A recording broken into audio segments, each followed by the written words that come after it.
சிவஸ்துதி என்ற பிரிவிலே ஒரு சிறப்பான பதிகத்தை நாம் சிந்திக்க இருக்கிறோம். திருச்சி இருக்கோல்லையோ, அந்த திருச்சிக்கு பக்கத்தில் பாசில் ஆசிரமம் அப்படின்னு ஒரு ஊர் இருக்குது. அந்த ஊருக்கு ரெண்டு மூணு விதமான தகவல்களை தலப்புராணங்களாக சொல்லியிருக்கா. இருந்தாலும் பாசில்னா மூங்கில் அப்படின்னு ஒரு பேர். ஞானசம்பந்தர் அப்படின்னு ஒரு குருநாதர் அடியவர், திருமுறையை முதல்ல எழுதினவர். முதல் திருமுறை அவருடையது, ஞானசம்பந்தருடைய பாடல். ஞானசம்பந்தர் என்ன பண்ணுறார், அந்த ஊருக்கு போகிறார். அப்படி போகிற போது அவர்கள் வாழ்ந்த காலத்தில் மன்னர்கள் தான் ஆட்சியில் இருந்தால். இப்போ அந்த மாதிரிலாம் ஒரு நோய் இருக்கா அப்படிங்கிறத நம்மளால் தெரிஞ்சுக்க முடியல. ஆனால் முயலகன் அப்படின்னு ஒரு நோய், முயலக நோய் அப்படின்னா என்னென்னா, வயத்தில் ஒரு விதமான கட்டி, அந்த கட்டி வந்தால் இறந்து போயிடுவாள். இது அந்த மாதிரி ஒரு கட்டி நோயை உடையவளாக அந்த ராஜாவினுடைய பெண் இருக்கிறாள். இது ஒரு கருத்து முயலகன். இன்னொன்று என்னென்னா, இதே சொல், இந்த முயலகங்கிற சொல் என்னென்னா, முயலகங்கிறவன் ஒரு ராட்சசன்.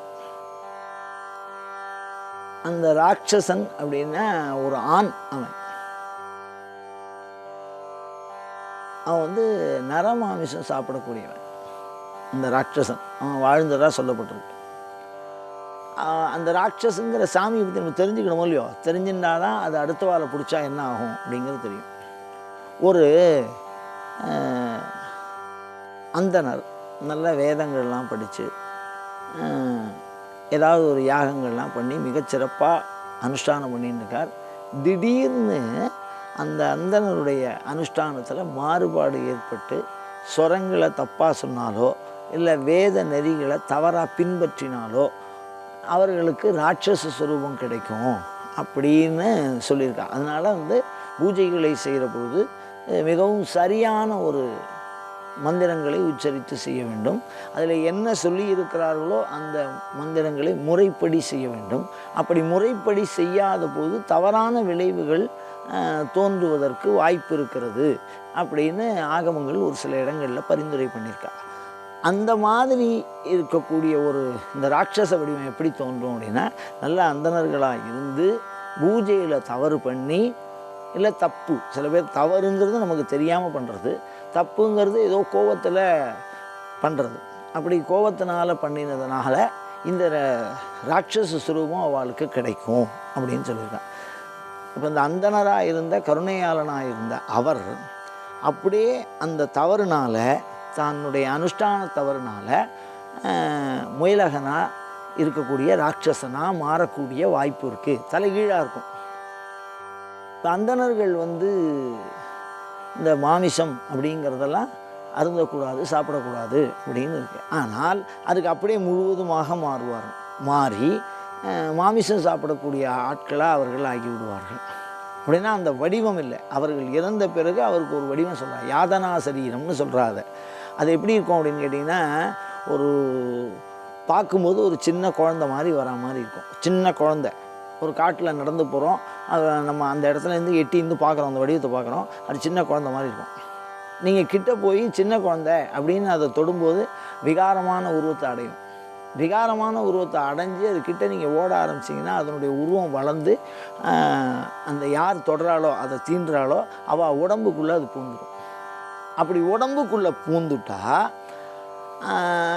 அது பெரும்பாலும் பெண் உடம்பை தேர்ந்தெடுக்கும், இந்த பிரம்மராட்சஸ் அப்படிங்கிறது. ஏன்னா அந்த நோய் எப்படி இருக்கும், அதனுடைய விளைவு எப்படி இருக்குன்னு தெரியணுமோ இல்லையோ, அதுக்காக சொல்கிறேன். இது ஞானசம்பந்தர் காலத்தில் இப்படி இருந்திருக்கு. அந்த மாதிரிலாம் இப்போ அப்போ இருந்தது, இப்போ சில விஷயங்கள்லாம் அழிஞ்சே போச்சு, சில நோய்கள்லாம் அழிஞ்சே போச்சு. அந்த மாதிரி இது ஒரு விதமான ஒரு பேய் இது. அப்போ என்ன பண்ணோன்னா, குழந்த மாதிரி இருக்கும், அப்படியே பெண்களை தொடும், அப்படியே அவா வடிவத்துக்கு வந்துடும். அப்படி அந்த மாதிரி முயலகன் நோயால் ஒரு பெண் பாதிக்கப்பட்டா அப்படின்னா அவன் என்ன பண்ணுவான்னா, இந்த ஆண்கள் செய்யக்கூடிய ராட்சசத்தனமான காரியங்கள்லாம் பண்ணுவான். ராட்சசன் என்ன பண்ணுவான், இந்த மரத்தை பிடிச்சி ஆட்டும். ஒரு மரத்தை பிடுங்கி தூக்கி வீசக்கூடிய அளவுக்கு பலம் அவளுக்கு வரும். ஆனால் சுபாவத்தில் அவளுக்கு அந்த பலம் இருக்காது ஒரு பெண்ணுக்கு. அந்த மாதிரி ஒரு தொந்தரவு பண்ணும். குரல் மாறி போகும், ராத்திரியில் தூங்காது, இந்த மானம் நாணம் இது ரெண்டும் இருக்காது, உடம்புல துணி இருக்கா இல்லையான்னு தெரியாது. அது ரொம்ப ஒரு கொடுமையான ஒரு வியாதி. அந்த மாதிரி அந்த அந்த பிரம்மராட்சஸ் அப்படின்னு சொல்கிறான். அதை வந்து முயலகன்னு சொல்கிறான். இந்த வார்த்தை முயலகன்கிற வார்த்தை அது அவளை பிடிச்ச ஆட்ட ஆரம்பிச்சிட்டு. ஒரு ராஜாவோட பொண்ணு அவள் வந்து ஒரே வாரிசு. அதை வந்து வச்சுக்கிறது ரொம்ப கஷ்டம். கதவு பூட்டி தான் போட்டு அவளை வச்சுருக்கணும். அதுக்கு நிவர்த்தி அப்படிங்கிறது அந்த காலத்தில் மிக குறைவு.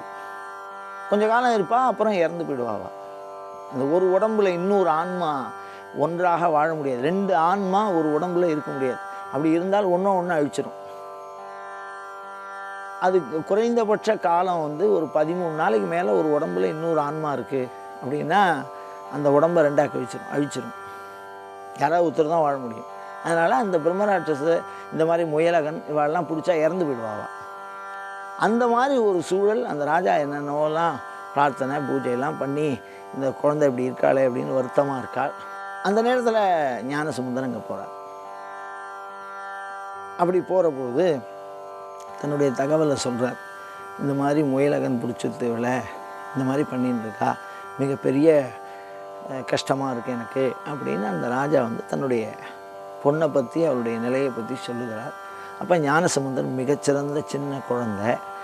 அவர் ஒரு பாட்டு பாடுறார். அந்த பாட்டு பாடினோன்னா அந்த முயலகன் அதுலேருந்து அப்படி விட்டு நீங்கி அவளை விட்டு நீங்கி, மற்றவெல்லாம் அதுக்கு பிராய்ச்சித்தமே கிடையாது. ஞானசமுந்தரம் உண்டி தான் அந்த மாதிரிலாம் பண்ண முடியும், வேறு யாரும் பண்ண முடியாது. அதை விரட்ட அது யாருக்கும் கட்டுப்படாது. எல்லாம் அது மந்திரத்தை அத்தியனம் பண்ணியிருக்கிற பிராமணனாக இருக்கிறதுனால மந்திரத்துக்கு அது கட்டுப்படாது.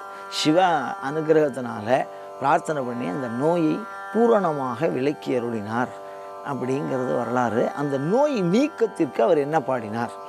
இந்த வயிற்றில் கட்டி இருக்குது, வயிற்று வலி, அதுக்கும் இதுக்கும் ஒரே சொல்லு தான் வச்சுருக்கோம்.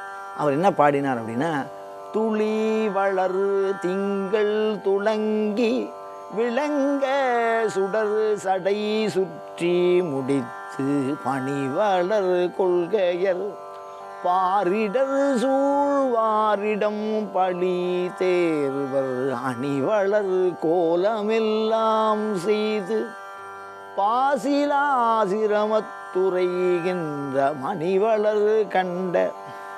இந்த துளிவளர் அப்படிங்கிற ஒரு பதிகம் பாசிலாசிரமத்தில் பாடப்பட்டது, ஞானசம்பந்தரால் பாடப்பட்டது. இந்த பாடலை வயிற்று நோயுடையவர்கள் யார் பாடினாலும் அவளுக்கு வயிற்று பிரச்சனை வராது. அது மாதிரி இந்த பேய் பிசாசு அப்படின்னு சொல்கிறாள், அது அந்த பக்கமே தலை வச்சு படுக்காது. அந்த அளவுக்கு இந்த ஸ்தோத்திரத்துக்கு ஒரு சிறப்பு இருக்குது. அதை பாடி பயனுற இறைவனை வேண்டுகிறோம். அயம் தர்மஹா உத்தரோத்தராபிவிருத்தி ரஸ்து.